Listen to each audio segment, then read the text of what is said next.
Greetings, Earth enthusiasts. If you ever wondered about the incredible perspectives our planet has to offer from high above, you're in the right place. I am Dr. Clive Coetzee, and I'm thrilled to be your guide on this captivating journey into the world of remote sensing. Welcome. And please remember to like, subscribe to, and share this video. Thank you. So we're busy with the semi-automatic classification plugin, as you should be aware now. In the first video, we just looked at the plugin as is, how to install it, the ins and outs of it, how it work. Sorry, this one here. 195, yeah, so long ago. Okay, yeah, 195. So that was what we did in 195. In 196, we talked about, oh yeah, in 195, we talked about adding the bands to our band set for the classification, which is a very important step. And then 196, we spent most of our time just working on the training file, our samples, our land use, land classification samples, which obviously is a key ingredient in the classification. 197, we performed our first classifications. We performed a couple. And then in 198, we continued with our classifications, and we also worked with the sieve function, which is a very, very neat little function built into the plugin. And so we're almost to the end of using the SCP doc. And this video will just sort of wrap up on the SCP doc, and then we're going to basically do what we set out in the beginning, is to compare the classifications that we've done over the last month or 2 months using the different tools or methods within QGIS, etc., which we originally set out. So we almost finished, and then obviously we will then, not obviously, but we will also then after this spend some time on the post-evaluation, accuracy assessments, and so forth and so forth. Okay, so here we go. Let's go, baby. Let's go. So before I go, please like, subscribe. Let's get those subscription numbers up. We're doing well. End of the year, let's feel the love, let's feel the Christmas, let's feel the holidays. Please press those buttons left, right, and center, subscribe, like, share, etc. And then also please, if you, yeah, just in the mornings when you switch on your computer, open the channel, let it run in the background, put a playlist on. I need to get those hours up. I need to get to the 4,000 hours. So let's please help me with that. I'll really appreciate it. And also feel free to join me on Facebook. I'm doing some postings on Facebook as well. So feel free to join me on Facebook as well. Okay, so let's go. So we did 3 basic or base classification images in our auto semi-automatic classification. We did a multi-layer perceptron, and then I did a C410. Then we also did a random forest, and also I did a C410 for my random forest. And then we did a support vector machine, and I also did a C410 image or classification on the vector support image.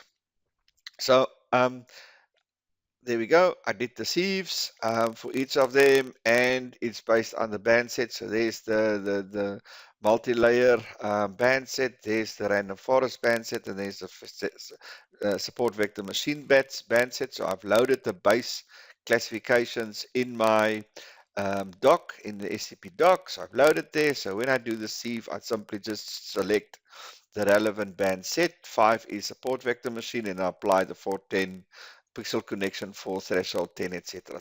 So all done. And so the evaluation will take place not on the original classifications, but on the sieve classifications to see whether that makes a big difference or not. Okay, so that's all done. So I've done all the classifications. Happy with that. All good. Now, as I said, we go into our spreadsheet, and I've loaded the 3 classifications in my spreadsheet. So there they are. There's a multi-layer perception ciclet 100C410. There's a random forest 10 and 2 C4. The um, the 10 and the 2 is parameters. Same with support vector 1 RBF scale C410. So you'll see I've used received image classifications in my evaluation. So there they are all are. So 0 is no values. 1, remember, is water. 2 is veld. 3 is mountain. 4 is farming. 5 is urban. And 6 is sand. Um, just to confirm that, let's quickly have a look and see, just to make sure that I'm there, that you have, see there. Let me just go open attribute table. At some point, okay, so water 1, veld 2, mountain 3, urban, farming 4, urban 5, and sand is 6. Okay, so there we go. So there's the one. So there's the classification, the number of pixels for each class, and then the total square meters, the area for each class. And so, as I said, we start with the JECA, and there is the 4 methods within the JECA tool. I just refresh. Where's the JECA again? There we go. I think it's this one here. And that's classification. There's JECA. There's the JECA tool that we used. Then we did the classifier, which is this one here. Nope, that's one there. Sorry, classifier there. There's a classifier there. And then we move to classification, the classification image tool, which is this one there. And then we move to the neural network, which is located in our tools. So that's located there. Okay, so the neural network, come on, why did there's a processing toolbox and neural network, let's just leave it there, neural network, there we go, there's our neural network tool, and then we did the OTB tool, which sits within our, where is it again? There's OTB, and we're gonna go to image, I think it's is it image manipulation? No, it's not image manipulation. Which one is it? Change calibration. No, learning. There we go. Machine learning. There we go. So there's where we did that one there. Oops, sorry. And the last one, as I said, we did was the SCP doc, which is located obviously there and here. Okay, so there's our tools that we've used. We've used, I think it's 6 tools. Let me just confirm. 1, 2, 3, 4, 5, 6 tools, 6 classification tools, and each tool we use different methods. And in some cases, within each method, we use different parameters. So there, and then we did basically, if you want to just confirm, so let's say we want to do get those numbers. So let's say we in this, let's say, this one here, C4, that. So we highlight the image that we want the numbers of these pixel values and area values, and then you basically just go to your tool, your posting box, you just a unique raster. So there's your raster unique values report. Make sure it is the input value that you want to calculate, and you simply just press run. And it will display the results here, and simply you just click here, and there it is, the pixel value one. There's the no data, there's the pixel values and the area in square meters, etc., etc. So there they are, easy peasy, nothing to it. So that's all done in QGIS, ne? All done in QGIS. So there is all the data. So there is, I think, 26 of them. There's 26 image classifications. 1, 2, 3, 4, 5, 6, 7, 8, 9, 10, 11, 12, 13, 14, 15, 16, 17, 18, 19, 20, 21, 22, 23, 24, 25, 26. So there's 26 of them. Okay, so the first thing that I now wanted to do, now that we've got all the numbers for each classification, okay, I did an average. Okay, so let me just click, let's say all. It's all of them. Okay, so, and I did an average. So I did the average of each pixel and area for each land class. So there's the averages. You can see it's the averages. Okay. So you'll see that the average pixel count for zero values is 395,000, 94,000. The average pixel value for one is 4,082. This is for water. Average pixel count for veld is 167,509. For mountain, average pixel count, so it's 55, 1,030 pixels. That is displayed as mountains, 122,361 displayed for farming, 30,000 for urban, 26. So you can see by far except the no data, by far the highest land use is veld. And if you know the area, if we go back into it, just go to the one, you'll see that's obviously all veld here. So that makes a lot of sense. And then followed by farming, I would think. Sorry, followed by farming.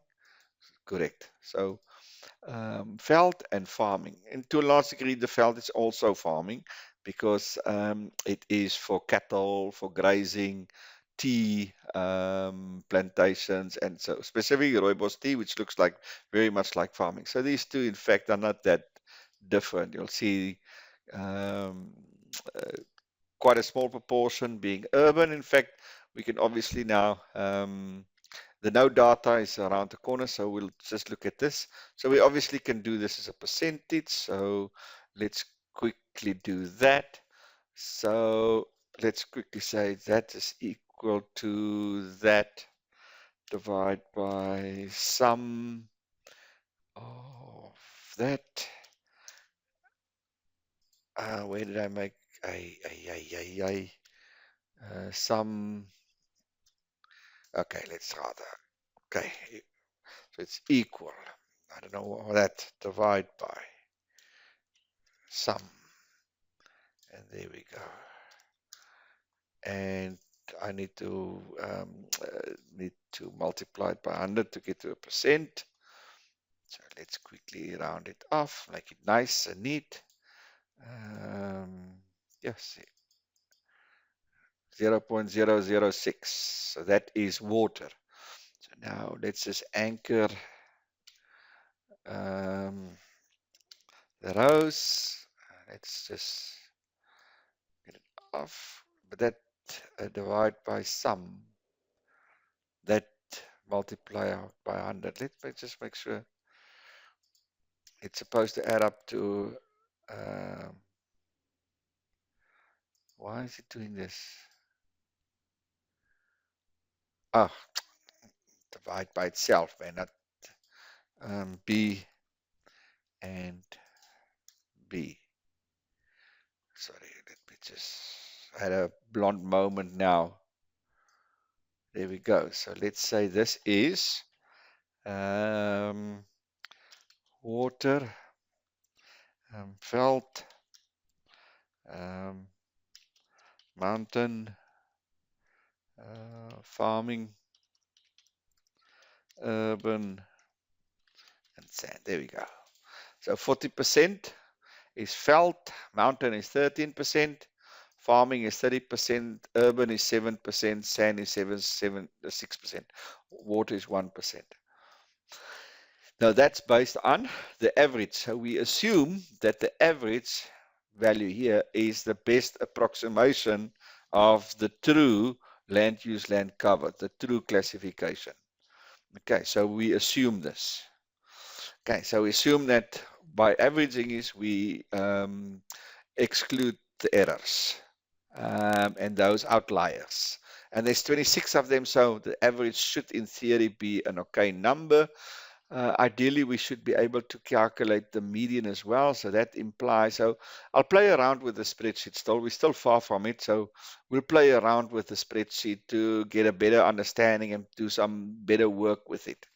But yeah, so on average, the data or the analysis suggests that veld covers 41% of the region of interest, mountain about 13 odd percent, etc., etc. Okay, so as I said, it's based on this, and I would like to do the median here as well.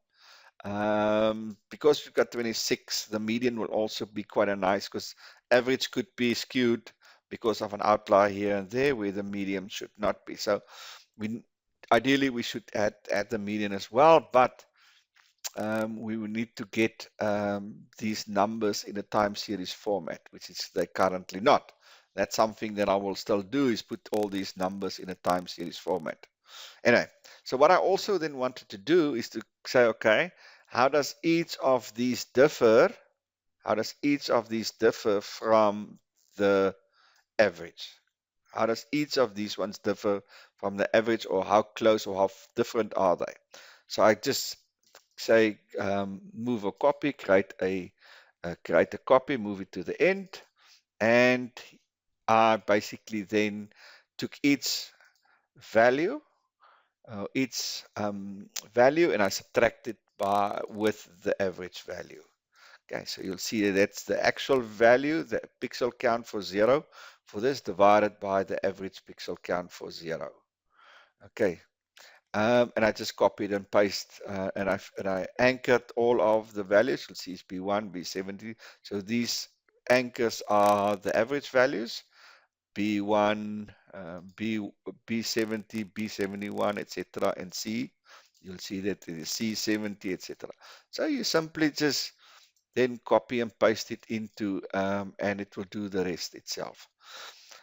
And this allows us now to evaluate and see which ones are closer and which ones is further. So for example, let's just look at the first one. So you'll see that the Gaussian is, in terms of urban, is much different, much more further away from the average than, yeah, it's quite a bit different. It's much further than, let's say, this one. This is minus 17,000, where this is plus. Ideally, these values should all be as close as possible to 0, meaning there's very little difference. So the further they are, either minus or positive, meaning that further, the more or the less pixels, or either underclassify or overclassify. So in this case, the Zeka Kausen clearly over-classify urban and under-classify veld. And you'll see, and if you, okay, and if you remember now, if I go here, let me just quickly, and you'll see why that's happened. So let's quickly do this again. And you see why that, remember, there's urban. Okay, so let's quickly, so there's urban and veld. So if I do this, you'll see there's a lot of overlap. You see, there's this overlap. You see, so ideally this should be all your urban, because this is there's no overlap between urban and veld. And you see there's quite a bit of overlap. You see there is not a lot of overlap. So in this wavelength, and so these wavelengths, there's not a lot of overlap between, except these two, between urban and veld. So there they're quite unique. The spectral signatures are quite unique. But if you look here, for example, then there's almost 100% overlap between the two spectral signatures. So obviously the classification program is not going to understand what the hell is going on here. So that makes sense, that there's going to be this trade-off between veld and urban, simply because of those spectral signatures. So that's why it's so important then to look at the spectral signatures when you do your training samples, to make sure that when you do the training samples for a specific class, that those training samples are unique, that those spectral signatures are unique to that class and doesn't overlap with The spectral signals are of a different class. Then you're going to have this confusion. And this is clearly delayed there. You see, there's not much in mountain and farming where there's a difference. Even with water and with sand, there's not, but the difference lies there. Let's have a look at the KNN, the Tseka KNN tool. It's much closer to the average, obviously much closer, but again, you can see that the difference between veld and urban, quite different. Here, mountain is almost exactly the same. The SVM, the support vector machine. Urban is almost identical to the average. But again, you can see here, 3 mountain is over specified. You can see by far mountain is over specified here. And then the random forest, you can see if you just by visual inspection, it looks like the random forest was the most accurate, the Tseka tool, compared to the Gaussian k-nearest neighbor support vector machines. And so we're going to evaluate then the classifier, but you can see the classifier in general seems way off. If you compare it now with the Tseka tool, then the classifier looks much different. And you can see it looks totally different. It overestimates urban in most cases, and it underestimates felt not in most cases, all of the cases. So the classifier just here looks worse than the Tseka tool, irrespective of the tool, the method within the tool. And so that's the idea that you can see that the neural network also looks dangerously out of touch. OTB also look very much out of touch.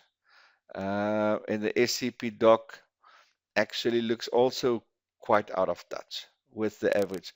And then obviously the averages must come all to 0. These must all balance out to 0.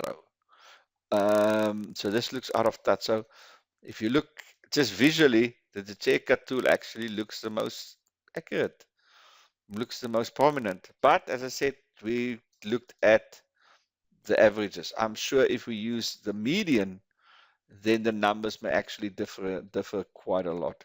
So there's much more work to do to understand, because I would have thought that the SCP doc would be more accurate.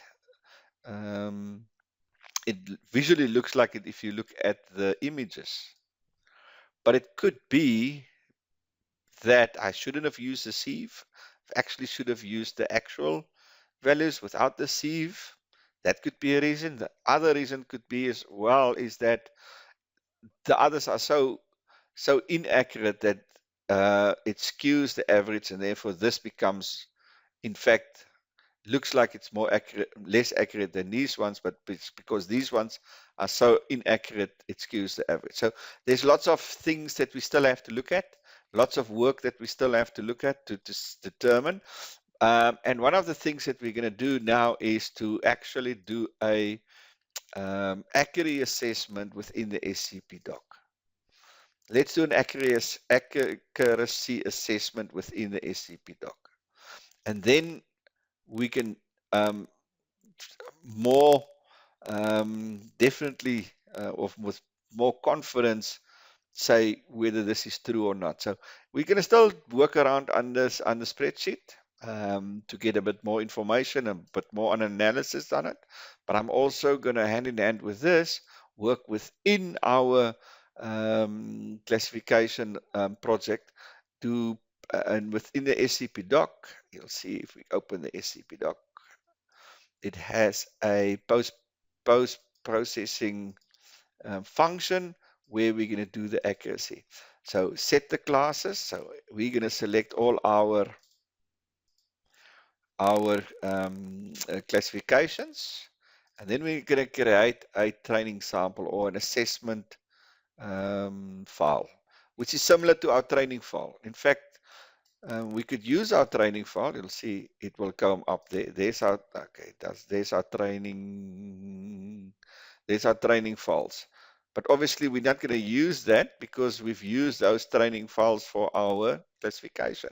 So similar to what we've done with these training to generate these training files, similar to what we've done to generate these training files, we're going to generate an assessment file, which is exactly the same thing. And then we're going to use that to determine the accuracy. Okay, so that is in hopefully in the next video tutorial, we're going to do that. So then we're going to have the spreadsheet.